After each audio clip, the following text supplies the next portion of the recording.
Salam, xoş gördük. Yenidən sizin də həmişə olduğu kimi mənəm, həkim, psixoterapevt, yalan və bədəndir üzrə ekspert Elnay Rəhimov Tambovski. Qadın və kişi sevgili və evlilik münasibətlərində bir qadının keyfiyyətsiz olması, yəni bir qadının iyrənc üzü nə zaman meydana gəlir?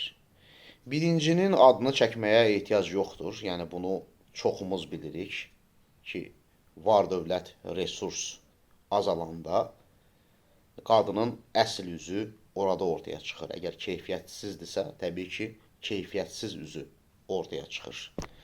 Amma mən digər məsələlərə insanların diqqətlərini yönəltmək istəyirəm, hansı ki, bu çox bəy tərəfindən ignor olunur, yəni və yaxud da bilinmir və yaxud da tam anlaşılmır.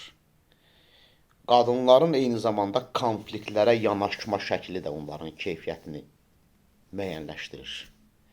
Yəni, hər ailədə söz-söhbət olur ona qalsa, hər münasibətlərdə söz-söhbət olur.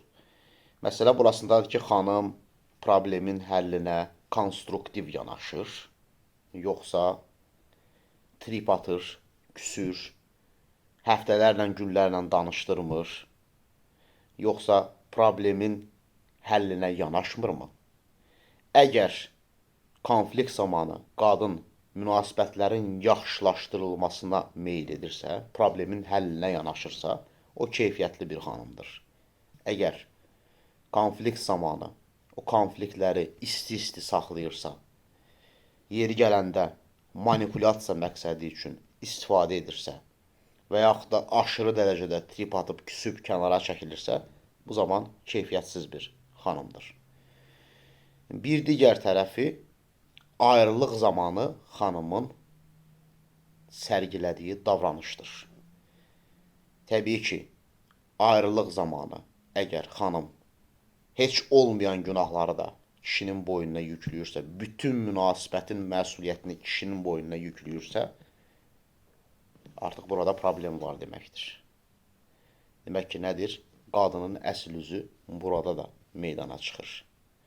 Nəticə etibarilə qadının əsl üzü var dövlətin azalmasında üzə çıxır. Bu bir. İkincisi, konfliktlərə yanaşma tərzində meydana çıxır. Və üçüncüsü, ayrılıq zamanı meydana çıxır. Yəni, xüsusilə o ayrılıq bir xanım tərəfindən başladılarsa, kişi tərəfindən də başladıla bilər. Fərqi yoxdur, çeşidli səbəblərdən.